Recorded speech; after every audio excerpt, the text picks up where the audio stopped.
Hai teman-teman semua, di sini aku akan bahas mengenai bagaimana cara menciptakan budaya organisasi yang pro dengan keanekaragaman.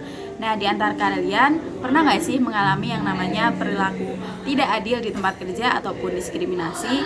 Nah, di sini aku akan bahas nih bagaimana sih cara dari sosok pemimpin untuk menciptakan budaya organisasi yang pro dengan keanekaragaman. Yuk tonton terus ya videonya. Pertama-tama, kita akan bahas mengenai diversity leadership. Diversity leadership berfokus pada peran yang dimainkan oleh para pemimpin, terutama mereka yang berada di puncak, dalam mendorong keragaman dalam organisasi mereka. Sedangkan perbedaan atau diversity sendiri adalah penyertaan semua kelompok di semua tingkatan dalam suatu organisasi.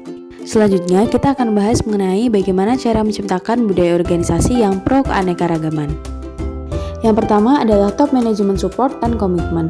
Dalam menerbitkan pernyataan yang mengatakan bahwa organisasi mendukung keragaman tidak menjamin kesuksesan kecuali jika hal itu dijalin ke dalam struktur kehidupan organisasi dengan sedemikian rupa sehingga semua karyawan tanpa memandang ras, keyakinan, usia, atau jenis kelamin merasa disambut dan merasa menjadi bagian dari sebuah organisasi. Disinilah dukungan dan komitmen dari manajemen puncak memberikan peran yang begitu besar. Yang kedua adalah remove obstacle.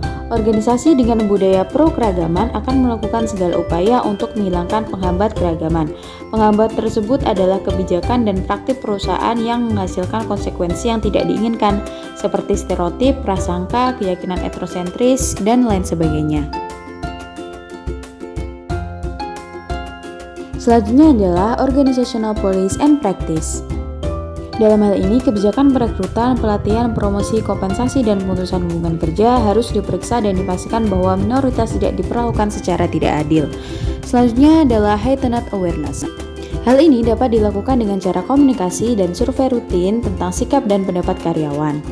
Selanjutnya adalah include diversity as a criterion for measuring success. Hal ini dapat dilakukan dengan memasukkan keragaman sebagai metrik tujuan kinerja dari perusahaan. Yang terakhir adalah training and education. Hal ini dapat dilakukan dengan mengadakan pelatihan dan pendidikan yang berkelanjutan untuk mempertahankan budaya organisasi. Terima kasih. Cukup sekian video yang saya buat, semoga bermanfaat. Terima kasih.